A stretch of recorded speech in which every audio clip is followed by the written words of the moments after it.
ಹೊನ್ನಾಳಿಯಲ್ಲಿ ನಡೆದ ಎಂಪಿ ರೇಣುಕಾಚಾರ್ಯ ಅವರ ಹುಟ್ಟುಹಬ್ಬದ ಕಾರ್ಯಕ್ರಮದಲ್ಲಿ ಮಾಜಿ ಸಿಎಂ ಬಿಎಸ್ ಯಡಿಯೂರಪ್ಪ ಮಾತಿನ ಬರದಲ್ಲಿ 2028ರ ಚುನಾವಣೆಯ ಅಭ್ಯರ್ಥಿಗಳನ್ನು ಘೋಷಣೆ ಮಾಡುತ್ತಾರೆ.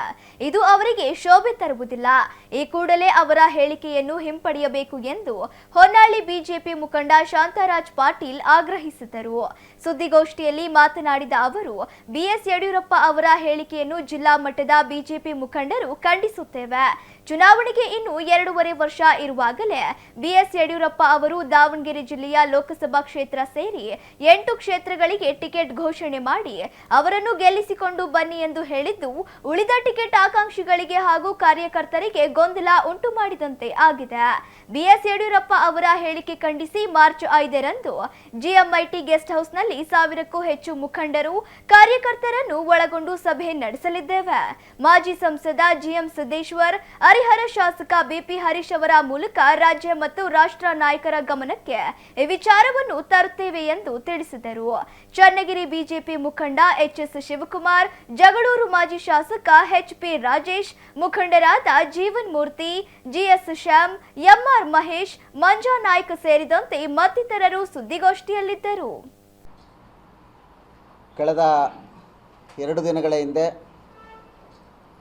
ಹೊನ್ನಾಳಿಯಲ್ಲಿ ನಡೆದಂಥ ಎಂಪಿ ರೇಣುಕಾಚಾರ್ಯ ಅವರ ಹುಟ್ಟುಹಬ್ಬದ ಸಂದರ್ಭದಲ್ಲಿ ಬಹುಶಃ ಅದೊಂದು ಖಾಸಗಿ ಕಾರ್ಯಕ್ರಮ.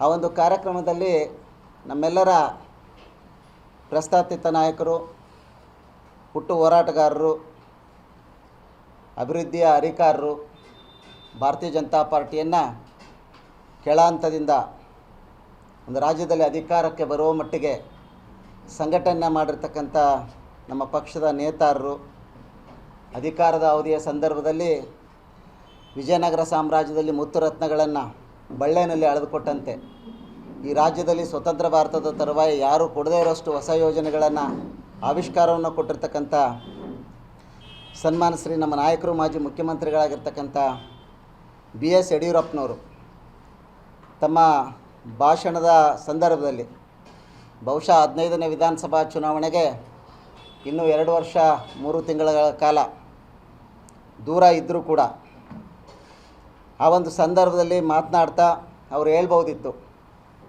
ನನ್ನ ವಯಸ್ಸಿನ ಅಂಚಿನಲ್ಲಿದ್ದೇನೆ, ನನ್ನ ಜೀವಿತ ಅವಧಿಯೊಳಗೆ ಕರ್ನಾಟಕ ರಾಜ್ಯದಲ್ಲಿ ಸಂಪೂರ್ಣವಾದ ಬಹುಮತದತ್ತ ಭಾರತೀಯ ಜನತಾ ಪಾರ್ಟಿ ಆಡಳಿತವನ್ನು ನಡೆಸ್ತಕ್ಕಂಥದ್ದು ನೋಡುವಂಥ ಕನಸು ನನ್ನದಾಗಿದೆ.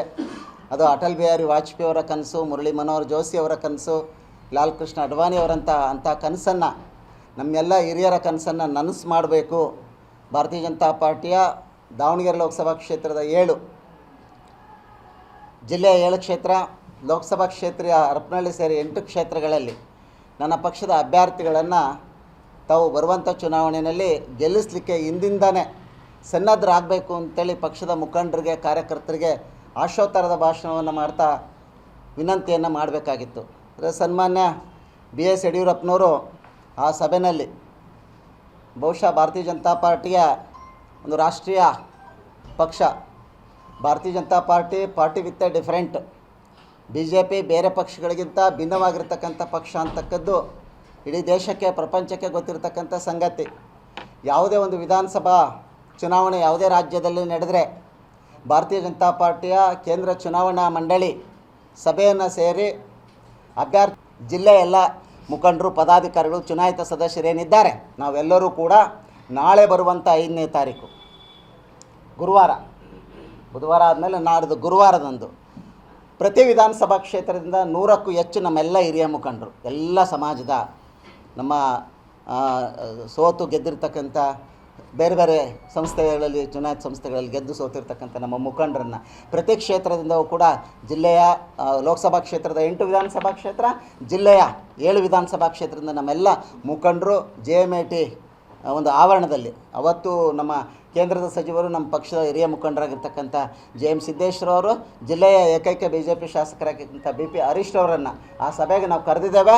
1000ಕ್ಕೂ ಹೆಚ್ಚು ಜನ ಎಲ್ಲ ಮಂಡಲದಿಂದ ನಾವು ಸೇರ್ತಾ ಇದ್ದೇವೆ. ನಮ್ಮ ಪ್ರಶ್ನೆಯನ್ನು ಅವ್ರ ಮುಂದೆ ಇಡ್ತೇವೆ. ಈಗಲೇ ಇವತ್ತು ಅಭ್ಯರ್ಥಿಗಳ ಘೋಷಣೆ ಆದರೆ ನಾಳೆ ನಮ್ಮೆಲ್ಲರ ಆಕ್ಸ್ಪರೆಂಟ್ ನಾವೆಲ್ಲ ಆಕಾಂಕ್ಷಿಗಳಿದ್ದೇವೆ, ಪಕ್ಷದ ಪದಾಧಿಕಾರಿಗಳಿದ್ದೇವೆ. ಈಗಲೇ ಅದರ ಅವಶ್ಯಕತೆ ಇಲ್ಲ ಮತ್ತು ಮುಂದೇನು ಅಂತಕ್ಕಂಥ ಪ್ರಶ್ನೆಯನ್ನು ಮಾಡ್ತೇವೆ. ಅವರು ಕೂಡ ನಮಗೆ ಸಹಕರಿಸ್ತೇ ಹೋದರೆ ಈ ವಿಷಯವನ್ನು ರಾಜ್ಯ ನಾಯಕರಿಗೆ, ರಾಷ್ಟ್ರ ಮಟ್ಟದ ನಾಯಕರಿಗೆ, ನಮ್ಮೆಲ್ಲರ ತಂಡ ಏನು ಭಾರತೀಯ ಜನತಾ ಪಾರ್ಟಿಯನ್ನು ಉಳಿಸ್ಬೇಕು ಅಂತಕ್ಕಂಥ ತಂಡ ಏನಿದೆ, ಈ ತಂಡ ಯಾಕೆ ಕೆಲಸವನ್ನು ಮಾಡ್ತಾಯಿದೆ ಅಂತ ಎರಡು ಮಾತಿನಲ್ಲಿ ಹೇಳ್ತೇನೆ. ಯಾರು ಇವತ್ತು ಯಡಿಯೂರಪ್ಪನವ್ರು ಘೋಷಣೆ ಮಾಡಿರ್ತಕ್ಕಂಥ ಏನು ಆಕ್ಸ್ಪರೆಂಟ್ ಅಭ್ಯರ್ಥಿಗಳಿದ್ದಾರೆ, ಟಿಕೆಟನ್ನು ಘೋಷಣೆ ಮಾಡಿದ್ದಾರೆ, ಇವರೆಲ್ಲರೂ ಕೂಡ ನಮ್ಮ ಜಗಳೂರಿನ ಮಾಜಿ ಶಾಸಕರಾಗಿರ್ತಕ್ಕಂಥ ಗುರುಸಿದ್ದನಗೌಡರ ಮಗ ಡಾಕ್ಟರ್ ರವಿಕುಮಾರ್ ಅವರನ್ನು ಲಗಾನ್ ಟೀಮ್ ಅಂತ ಕಟ್ಕೊಂಡು ರಾಜ್ಯ ಡೆಲ್ಲಿ ಪ್ರವಾಸ ಮಾಡಿದ್ರು. ಇದಕ್ಕೆ ಭಾರತೀಯ ಜನತಾ ಪಾರ್ಟಿ ಅಭ್ಯರ್ಥಿ ಹೊರಗಿನವ್ರು ಬೇಡ, ಒಳಗಿನವ್ರು ಬೇಕು ಅಂತ. ಇವರೇ ಎಲ್ಲರೂ ಸೇರಿ ಏನು ಮಾಡಿದ್ರು, ಕಾಂಗ್ರೆಸ್ ಗೆಲ್ಲಬೇಕು ಅನ್ನುವಂಥ ಕಾರಣಕ್ಕೆ ಅಭ್ಯರ್ಥಿ ಘೋಷಣೆ ಆದ ಮರುದಿವಸವೇ ರವಿಕುಮಾರ್ ಅವ್ರನ್ನ ಎಲ್ಲಿ ಕಳಿಸಿದ್ರು, ಬಿ ಜೆ ಪಿಯವರ ತಂದೆಗೆ ರಾಜಕೀಯವಾಗಿ ಆಶ್ರಯ ಕೊಟ್ಟಿರ್ತಕ್ಕಂಥ ಪಕ್ಷ ಜಗಳೂರು ಯಾವುದೋ ಕಾರಣಕ್ಕಾಗಿ ಮೀಸಲು ಕ್ಷೇತ್ರ ಆಯಿತು. ರವಿಕುಮಾರ್ ಅವರನ್ನು ಟಿಕೆಟ್ ಕೊಡ್ಸೋಕ್ಕೆ ಇವರು ಡೆಲ್ಲಿ ತನಕ ಓಡಾಡಿದ ವ್ಯಕ್ತಿಗಳು ರಾತ್ರಿ ಅವ್ರನ್ನ ಕಾಂಗ್ರೆಸ್ಸಿಗೆ ಕಳಿಸ್ತಕ್ಕಂಥ ಕೆಲಸ ಅವರು ಮಾಡಿದ್ರು. ದಾವಣಗೆರೆ ದಕ್ಷಿಣ ಕ್ಷೇತ್ರಕ್ಕೆ ನಮ್ಮ ಅಭಿಯಂತರಾಗಿರ್ತಕ್ಕಂಥ ಆನಂದಪ್ಪನವರು ಹಿಂದುಳಿದ ವರ್ಗದ ಮುಖಂಡರು, ಅವರೇ ಟಿಕೆಟ್ ಕೊಡಿಸ್ತೇವೆ ಅಂತ ಕರ್ಕೊಂಡು ಓಡಾಡಿದರು. ಚುನಾವಣೆ ಘೋಷಣೆ ಆಗೋದಕ್ಕಿಂತ ಮುಂಚೆನೇ ಅವರು ಕೂಡ ಕಾಂಗ್ರೆಸ್ಸಿಗೆ ಹೋದರು. ಇವರೆಲ್ಲರೂ ಕೂಡ ನಾನು ಹೇಳಿದೆ ಅಂದರೆ ಶಾಮನೂರವರು ಕೃಪಾಪೋಷಿತ